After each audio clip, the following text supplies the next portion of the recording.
भारत माता की। भारत माता की। भारत माता की। भारत माता की। वंदे वंदे वंदे। सबसे पहले शोकर क्षेत्र भगवान 12 श्री हरि विष्णु की वराह अवतार के इस पावन धरा सोरो को मैं कोटि कोटि नमन करते हुए आप सभी जनता जनार्दन का मैं हृदय से अभिनंदन करता हूं, स्वागत करता हूं। मंच पर उपस्थित प्रदेश सरकार में मंत्रिमंडल के मेरे सहयोगी श्री सुनील शर्मा जी, संदीप सिंह जी, लोकप्रिय सांसद श्री राजवीर सिंह राजू भैया, भारतीय जनता पार्टी के जिला के अध्यक्ष श्री संदीप जैन जी, जिला अध्यक्ष कासगंज श्री केपी सिंह सोलंकी जी, लोकसभा के प्रभारी नागेंद्र दुबे जी, लोकसभा के संयोजक श्री प्रतेंद्र पाल सिंह पप्पू भैया, जिला प्रभारी एटा हर्षवर्धन आर्य जी, जिला प्रभारी कासगंज सुश्री पूनम बजाज जी, हमारे विधायक गण श्री वीरेंद्र सिंह लोधी जी, विपिन वर्मा डेविड जी, आशीष यादव आशु जी, रजनीकांत माहेश्वरी जी, देवेंद्र राजपूत जी, हरिओम वर्मा जी, अध्यक्ष जिला पंचायत कासगंज श्रीमती रत्नेश कश्यप जी, पूर्व विधायक ममतेज साक्य जी, पूर्व विधायक ठाकुर रज्जन पाल सिंह जी, ठाकुर शिवराज सिंह जी, आज के इस कार्यक्रम में उपस्थित भारतीय जनता पार्टी और सहयोगी दलों के सभी पदाधिकारीगण, भारी संख्या में उपस्थित एटा संसदीय क्षेत्र और कासगंज से जुड़े हुए मेरे सभी बहनों और भाइयों, लोकसभा चुनाव 2024 तीसरे चरण के चुनाव के क्रम में आज मुझे सरदेव बाबूजी की कर्म भूमि एटा में आपके बीच में आने का अवसर प्राप्त हुआ है। बहनों और भाइयों, सतयुग में श्री हरि विष्णु के अवतार के रूप में बराह भगवान ने हिरण्याक्ष का यहीं पर वध करके इस धराधाम पर धर्म और न्याय की स्थापना करने का काम किया था। और यही कारण है कि भारतीय जनता पार्टी की सरकारों ने सोरो क्षेत्र को उसका पुरातन स्वरूप देने के लिए राजू भैया के प्रस्ताव पर जो कार्य प्रारंभ किया है, आने वाले समय में सोरो क्षेत्र भी एक महातीर्थ के रूप में विकसित होकर के यहां की जनभावनाओं का सम्मान करेगा। बहनों और भाइयों, यह कार्य केवल भारतीय जनता पार्टी ही कर सकती है। आप सब इस बात को जानते हैं। पहले एक कांग्रेस और सपा के लोग कहते थे ना, जब हम लोग कहते थे रामलला हम आएंगे, मंदिर वहीं बनाएंगे, ये लोग कहते थे कि देखो ये मजाक कर रहे हैं, ये बना ही नहीं पाएंगे। समाजवादी पार्टी के लोग कहते थे कि परिंदा भी पर नहीं मार सकता, और कांग्रेस के लोग कहते थे कि राम तो हुए ही नहीं। और बहनों और भाइयों, सरदेव कल्याण सिंह जी का त्याग, मोदी जी का नेतृत्व, आप सबके आशीर्वाद से अयोध्या में रामलला का भव्य मंदिर का निर्माण हो गया है। कल देश की राष्ट्रपति जी भी वहां राम मंदिर में दर्शन करने के लिए गई। पहली बार भारत का कोई राष्ट्रपति, महामहिम राष्ट्रपति, राम जन्मभूमि दर्शन करने के लिए गया और पूरा देश अभिभूत होकर के देख रहा था वह दृश्य। बहनों और भाइयों, राम, भगवान राम के प्रति जो द्रोह करने वाले लोग थे, वे भी आपके पास हैं, आपके सामने हैं, और राम भक्तों की टोली भी आपके सामने है। और इसीलिए मैं आपके बीच आया हूं कि जिन लोगों ने सरदेव कल्याण सिंह जी का अपमान किया, याद करिए, कल्याण सिंह जी प्रदेश के मुख्यमंत्री थे, कल्याण सिंह जी की पूर्व गवर्नर भी थे, जनप्रतिनिधि रहे, कई बार विधायक और सांसद भी थे। लेकिन जब उनकी दुखद मृत्यु हुई तो समाजवादी पार्टी ने संवेदना के 2 शब्द भी नहीं व्यक्त किए। बहनों और भाइयों, हमारे नेता को अपमानित करने वाली समाजवादी पार्टी, राम को नकारने वाली समाजवादी पार्टी, आपकी आस्था के साथ खिलवाड़ करने वाली सपा और कांग्रेस, क्या आपका वोट पाने का अधिकारी है? क्या आपका वोट पाएगी? क्या अगर इनके कारनामों का मैं किस्से सुनाना प्रारंभ कर दूंगा तो बहनों और भाइयों बड़ा लंबा समय लगेगा। मैं आज आपके बीच में केवल कुछ मुद्दों पे चर्चा करने के लिए आया हूं। मैं अभी यहां पर आया था और मुझे यहां पे बताया गया कि अहल्या समाज को प्रमाण पत्र दिलाने के बारे में। बहनों और भाइयों, अहल्या समाज आजादी के 2-3 वर्षों तक, 4-5 वर्षों तक उन्हें आरक्षण का लाभ मिल रहा था। कांग्रेस की शरारत के नाते उनको उनकी मूल जाति से आरक्षण की सुविधा से वंचित करने का पाप कांग्रेस ने किया है, कांग्रेस ने। और याद करिए, अहल्या समाज को मैंने स्वयं लखनऊ बुलाया था और उनके बारे में मैंने स्वयं भारत सरकार को प्रस्ताव भेजा है कि इनको भी अनुसूचित जाति की सुविधा का लाभ मिलना चाहिए। बहनों और भाइयों, यही नहीं, बघेल पाल समाज और धनगढ़, बघेल, एसपी सिंह बघेल भारतीय जनता पार्टी के सांसद हैं। अजीत पाल भारतीय जनता पार्टी के विधायक और प्रदेश सरकार में मेरे सहयोगी मंत्री हैं। भारतीय जनता पार्टी अकेली पार्टी है। याद करिए, समाजवादी पार्टी के समय में जब राजू पाल की हत्या हुई थी और जब एक माफिया ने उमेश पाल की हत्या की थी, तो बहनों और भाइयों, माफिया कैसे मिट्टी में मिल गया है यह सबको पता है। और मैं आपसे यही कहने के लिए आया हूं, बहनों और भाइयों, मैं आपसे यही कहने के लिए आया हूं, भारतीय जनता पार्टी आपके हितों के लिए पूरी संवेदनशील तरीके से कार्य कर रही है, पूरी मजबूती के साथ काम कर रही है। ये चुनाव में हमें व्यक्ति नहीं देखना है, जाति नहीं देखनी है, मत और मजहब नहीं देखना है। चुनाव में हमें केवल मोदी जी को देखना है। पूरे देश के अंदर एक ही आवाज है। कल मैं महाराष्ट्र में था, परसों में वेस्ट बंगाल में था।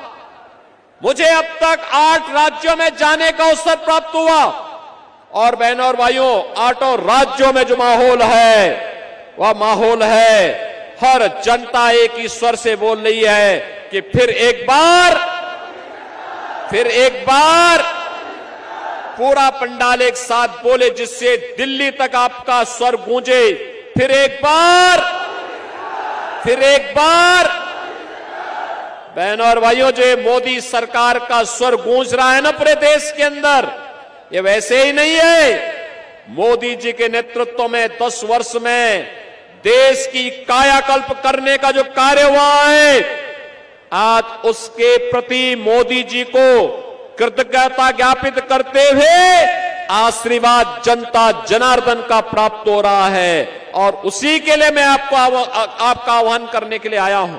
याद करिए, ये कांग्रेस सपा की सरकार जब केंद्र में थी, बहुजन समाज पार्टी उनको सपोर्ट कर रही थी, तब क्या हाल थे? आतंकी घटनाएं कहीं भी हो जाती थी, विस्फोट कहीं भी हो जाते थे। अयोध्या में राम जन्मभूमि पर हमला हुआ, काशी में संकट मोचन मंदिर पर हमला हुआ, लखनऊ में हमले हुए, सीआरपीएफ के कैंप रामपुर में हमला हुआ। लेकिन बहनों और भाइयों, याद करिए, भारतीय जनता पार्टी के 10 वर्ष के कार्यकाल में दुनिया में भारत का सम्मान बढ़ा, देश की सीमाएं सुरक्षित हुई, आतंकवाद और नक्सलवाद नियंत्रित हुआ।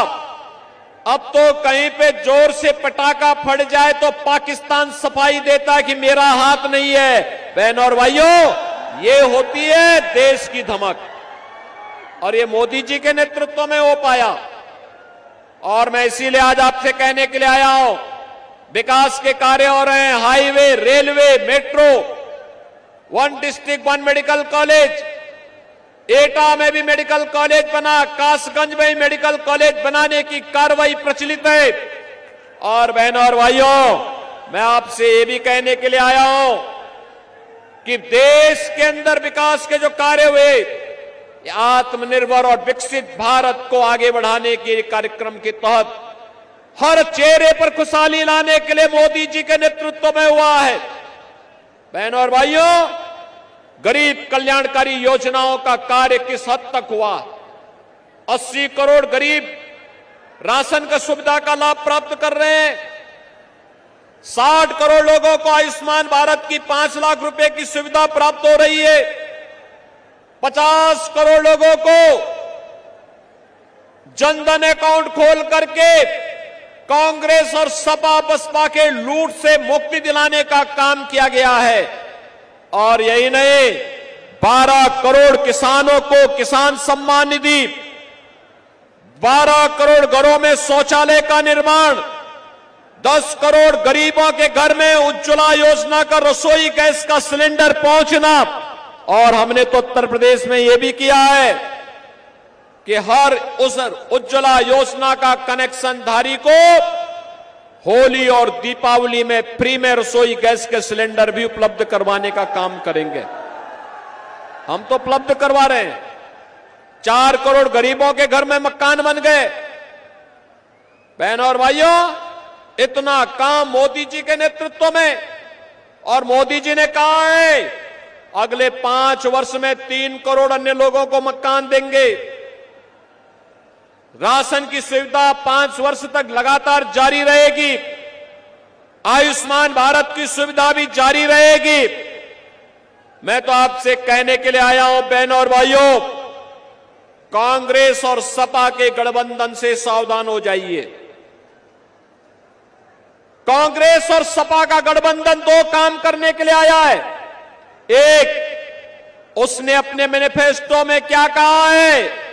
कांग्रेस कहती है सत्ता में आएंगे तो मुसलमानों को पिछड़ी जाति और अनुसूचित जाति के आरक्षण में से हिस्सा काट करके मुसलमानों को देंगे। क्या आप इसको स्वीकार करेंगे क्या? अरे तो बाबा साहब भीमराव अंबेडकर के संविधान का पान है। बाबा साहब भीमराव अंबेडकर ने कहा था कि देश के अंदर धर्म के आधार पर आरक्षण नहीं होना चाहिए, लेकिन कांग्रेस जानबूझ करके देश का इस्लामीकरण करने की नियत से देश के अंदर तालिबानी शासन की व्यवस्था लागू करने की दिशा से देश को फिर से विभाजन की ओर धकेलने का कुत्सित प्रयास कर रही है। बहनों और भाइयों, एक तरफ यह आपके आरक्षण पर सेंध लगाने का काम कांग्रेस और सपा के लोग करेंगे और दूसरी तरफ ये क्या कहते हैं अल्पसंख्यकों को उनकी रुचि के अनुरूप खान पान की स्वतंत्रता देंगे। बहनों और भाइयों, मैं पूछना चाहता हूं, ऐसा कौन सा भोजन है अल्पसंख्यकों का जो बहुसंख्यकों से इतर हो, और जो बहुसंख्यक समाज जिसको पसंद नहीं करता है वह तो एक ही भोजन है और वह है मुसलमान गौमांस खाता है, हिंदू गौमांस से विरोध करता है, परहेज करता है, कहता है हम नहीं खाएंगे। उत्तर प्रदेश के अंदर गौ हत्या पे प्रतिबंध है। क्या आप कांग्रेस और सपा की साजिश में आएंगे? क्या गौ हत्या करने देंगे? क्या गौ कसी करने देंगे? इसका मतलब यह है कि कांग्रेस और सपा को दिया जाने वाला कोई भी वोट महापाप का कारण बनेगा और हम पाप नहीं होने देंगे। यह हम सबका संकल्प होना चाहिए। और इसीलिए मैं आया हूं आपसे कहने के लिए, बहनों और भाइयों, मैं आपसे इसीलिए कहने के लिए आया हूं कि सरदेव बाबूजी कल्याण सिंह जी ने पूरा जीवन प्रदेश के विकास के लिए, अयोध्या में श्री राम जन्मभूमि के लिए उन्होंने अपनी कुर्सी तक को ठुकराने का काम कर दिया था। और बहनों और भाइयों, आज जब सरदेव कल्याण सिंह जी का सपना साकार हुआ है, अयोध्या में राम मंदिर का निर्माण हुआ है, तो एटा, कासगंज और अलीगढ़ के लोगों के चेहरे पर तो खुशहाली होनी चाहिए। खुशहाली है ना? है कि नहीं है खुशहाली? मुझे एक बात बताओ, क्या ये राम मंदिर का निर्माण एक कांग्रेस, सपा, बसपा के लोग करा पाते? क्या ये लोग करा पाते? क्या ये फ्री में राशन ये लोग दे पाते? और जो ये सुरक्षा, देखो एक तरफ राम मंदिर बन गया और दूसरी तरफ बड़े बड़े माफियाओं का राम नाम सत्य है कि यात्रा भी निकल गई है। क्या ये लोग, इस सपा और बसपा और कांग्रेस के लोग कर पाते? बहनों और भाइयों, मैं यही कहने के लिए आया हूं, जब आपको सपा, बसपा, कांग्रेस न सुरक्षा दे सकती है, न सम्मान दे सकती है, न ही आपकी समृद्धि में सहायक हो सकती है, और न शोरों का विकास करा सकती है, न यहां के हस्तशिल्पियों को सम्मान दिला सकती है, न नौजवानों को आजीविका दे सकती है, और न ही आपकी आस्था का सम्मान ही कर सकती है, तो इस समस्या को हमें पालना ही क्यों है? इसको कतई वोट मत दीजिए। मेरी आपसे अपील होगी, राजू भैया को भारतीय जनता पार्टी और एनडीए ने अपना प्रत्याशी बनाया है, अपना दल भी है, निषाद पार्टी भी है, निषाद पार्टी सपोर्ट कर रही है, अपना दल सपोर्ट कर रही है, राजभर पार्टी समर्थन कर रही है और राष्ट्रीय लोक दल भी समर्थन कर रही है। और इसीलिए मेरी आपसे अपील होगी कि सरदेव बाबूजी के प्रति श्रद्धांजलि व्यक्त करते हुए आत्मनिर्भर भारत के लिए, विकसित भारत के लिए मोदी जी को फिर से देश की सत्ता सौंपने के लिए श्री राजवीर सिंह राजू भैया को हम यहां पे फिर से सांसद बना करके भेजेंगे। सहमत हैं?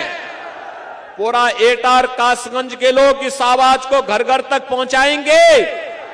बहनों और भाइयों, 7 मई को चुनाव है, आज 2 मई हो गई, 3 दिन और प्रचार होगा। और मेरी आपसे अपील होगी, चुनाव के दौरान प्रत्याशी घर घर नहीं जा सकता। आप क्या घर घर जाएंगे राजू भैया बन करके? जाएंगे? मोदी जी का और योगी जी का प्रतिनिधि बन करके जाएंगे? और बहनों और भाइयों, घर घर जाकर के लोगों से कहना, विकास सुरक्षा की जिम्मेदारी बीजेपी सरकार की, और वोट कमल छाप पर देंगे तो समृद्धि भी आएगी और सुरक्षा भी और पुख्ता होगी। बोलेंगे? 7 मई को पहला मतदान, फिर जलपान के संकल्प के साथ आगे बढ़ेंगे, अधिक से अधिक मतदान करवाएंगे, भाजपा को जिताएंगे तो मेरे साथ बोलेंगे भारत माता की। जहां तक आवाज जा रही है दोनों हाथ ला करके बोलेंगे भारत माता की, भारत माता की, भारत माता की। वंदे वंदे वंदे। जय श्री राम, जय जय श्री राम।